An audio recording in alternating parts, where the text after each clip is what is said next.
दोस्तों आज की वीडियो में हम जानेंगे कॉन्टैक्टर का यूज क्यों करते हैं। दोस्तों अक्सर आपने देखा होगा जहां भी हमारे स्टार्टर लगे होते हैं वहां पे कॉन्टैक्टर का यूज किया जाता है।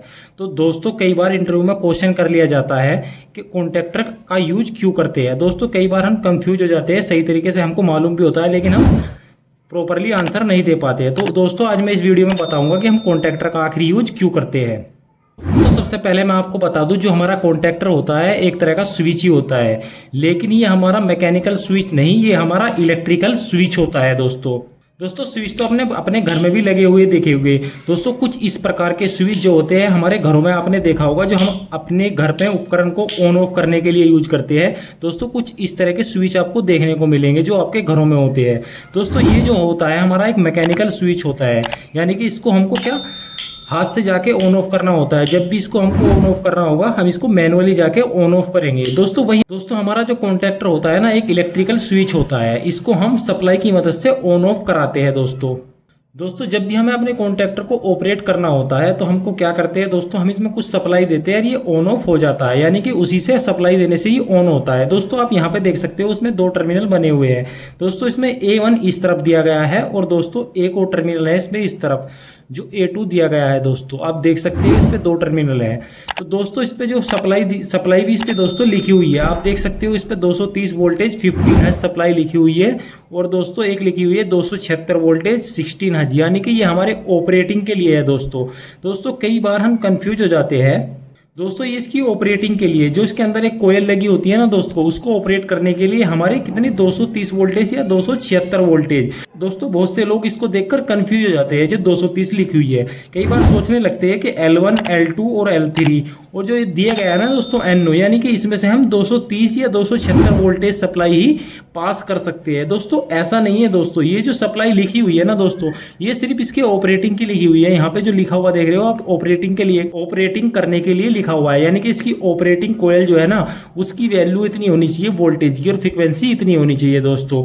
लेकिन दोस्तों जो इसकी कैपेसिटी है ना, जो हमारे कॉन्टैक्ट दिए गए हैं ऊपर जो 4 कॉन्टैक्ट है, इनमें से हम कितनी एम्पियर या कितनी वोल्टेज सप्लाई पास करा सकते हैं। तो दोस्तों या तो किसी कॉन्टैक्टर पे आपको यहाँ पे देखने को मिल सकता है, यहाँ पे देखने को मिल सकता है या साइड में देखने को मिल सकता है। दोस्तों इसकी साइड में दिया गया है हमारा जो कॉन्टैक्टर है ये 10 एम्पियर का है और टोटल इसमें 415 वोल्टेज तक हम सप्लाई पास कर, यानी कि इसके जो 415 तो इसके लोएस्ट है। जो दोस्तों आप देख सकते हो उस पर यहाँ पे लिखा हुआ है हमारा 10 एम्पियर का कॉन्टैक्टर है, यानी कि 10 एम्पियर का। दोस्तों इससे बड़ा भी देखने को मिलेगा, अगर आपके यहाँ बड़ी मोटर होगी या बड़ी पावर की मशीन होगी वहां पे आपको बड़ा भी देखने को मिलेगा।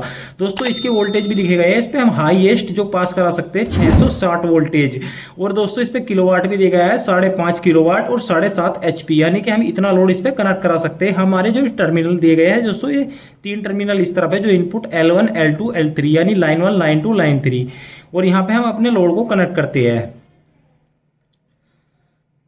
दोस्तों आप ये तो समझ गए ये हमारा इलेक्ट्रिकल ऑपरेटेड है। दोस्तों एक चीज मैं और आपको बता दूं, जो हमारा दोस्तों आपके मन में एक सवाल आ रहा होगा, ये इलेक्ट्रिकल ऑपरेटेड है लेकिन इसको हम सप्लाई भी तो किसी चीज से देंगे। दोस्तों हाँ, हम सप्लाई देते हैं इसको पुश बटन की मदद से। आप ये देख रहे हैं दोस्तों पुश बटन की मदद से कोई हमारी मोटर लगी है दोस्तों, हमारी टुल्लू पंप या मोटर की पानी की मोटर लगी हुई है और हम अपने रूम में स्विच लगाना चाहते हैं, तो हम सिर्फ 2 वायर उठाएंगे वहां से और यहाँ पे अपने स्विच पे लाके कनेक्ट कर देंगे। इसके साथ एक स्टॉप पुश बटन है, एक स्टार्ट पुश बटन लगाएंगे और इसके कनेक्शन कर देंगे। दोस्तों इस तरीके से हम अपने रूम से भी अपनी मोटर को जो हमारी छत पे लगी हुई है कहीं पे भी लगी हुई है उसको ऑपरेट कर सकते हैं। और दोस्तों इससे हमें एक बेनिफिट और मिल जाता है। तो दोस्तों आपके मन में एक सवाल आ रहा होगा, जब हमको ऑपरेट ही करना है तो हमको पास जाना है दूर जाना क्या दोस्तों।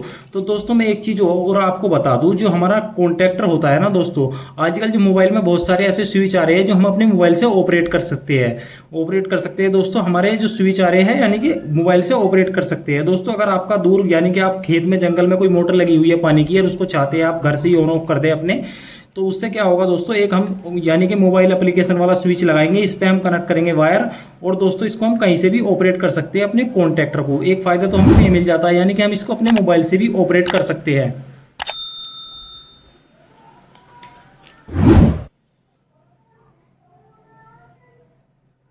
एक ही इलेक्ट्रिकल ऑपरेटेड है, एक ये हो गया दोस्तों इलेक्ट्रिकल ऑपरेटेड, यानी कि इलेक्ट्रिकल द्वारा ऑपरेटेड होगा, यानी कि मैं इसको मैनुअल ऑपरेट करने की जरूरत नहीं है दोस्तों। और दूसरा हम बता रहे थे दोस्तों, इसको हम कहीं दूर से भी चला सकते हैं, जो मैंने आपको बताया है, यानी कि हमारी मोबाइल द्वारा एप्लीकेशन आती है, एप्लीकेशन स्विच आती है, उससे भी हम इसको कनेक्ट करके चला सकते हैं।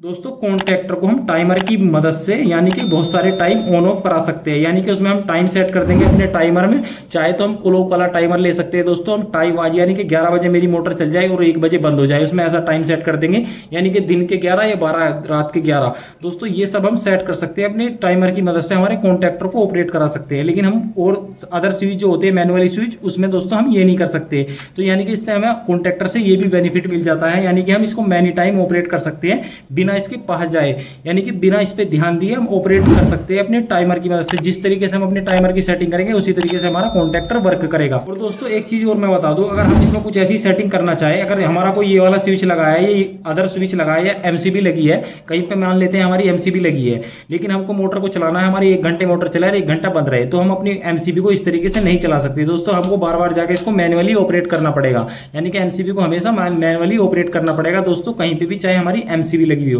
दोस्तों ये भी एक स्विच है और हमारा कॉन्टैक्टर भी एक स्विच है। लेकिन कॉन्टैक्टर में क्या दोस्तों, हम टाइमर की मदद से कॉन्टैक्टर को, तो पर एक चीज और आपको मालूम होनी चाहिए, कॉन्टैक्टर लगाने से पहले एक चीज आपको मालूम होनी चाहिए, जो हमारा कॉन्टैक्टर होता है ये हमें किसी भी प्रकार की सेफ्टी नहीं देता है दोस्तों। क्योंकि जिस तरीके से ये स्विच होते हैं नॉर्मली स्विच, इसी तरीके से ये भी एक स्विच ही है और ये हमको किसी तरह की कोई सेफ्टी नहीं देता है दोस्तों। हमेशा आपको ध्यान रखना है, या आपने दोस्तों लगा हुआ भी देखा होगा, अपने अपनी इंडस्ट्रीज में स्टार्टर देखे होंगे, कहीं पे भी स्टार्टर लगा हुआ देखा होगा, या तो उसके साथ आपको सर्किट ब्रेकर देखने को मिलेगा, एमसीबी देखने को मिलेगी या एमपीसीबी देखने को मिलेगी। दोस्तों कई बार हमको देखने को मिलती है, हम ओएलआर लगाते हैं इस पे, और कई बार हमको देखने को मिलता है जो हमारा कॉन्टैक्टर होता है उसके साथ में एक यहाँ डिवाइस लगा होता है छोटा, उसको बोलते हैं दोस्तों ओएलआर, यानी कि जब हमारा ओवरलोड होगा तो हमको ट्रिप कर देती है, यानी कि हमको सेफ्टी दे देती है दोस्तों। या तो आपको ओएलआर लगानी है इसके साथ में, या आपको कोई सर्किट ब्रेकर का यूज करना है, जैसे एमसीबी हो गया, एमपीसीबी हो गया दोस्तों, ये ओएलआर का यूज करना है। क्योंकि हमारा जो कॉन्टैक्टर होता है एक सिर्फ स्विच होता है, स्विच के अलावा कुछ हमको सेफ्टी नहीं प्रोवाइड कराता है दोस्तों। क्योंकि अगर ज्यादा एम्पियर फ्लो होगे तो हमको ये ओवरलोड के केस में और शॉर्ट सर्किट के केस में कोई प्रोटेक्शन नहीं देगा, जल जाएगा, हमारा कॉन्टैक्टर खराब हो जाएगा, जिससे हमें बहुत भारी नुकसान हो सकता है। तो हमेशा आपको ध्यान रखना है, जब भी हम कॉन्टैक्टर का यूज करते हैं कोई सर्किट ब्रेकर जरूर यूज करते हैं, चाहे हमारा सर्किट ब्रेकर हो चाहे ओएलआर हो दोस्तों।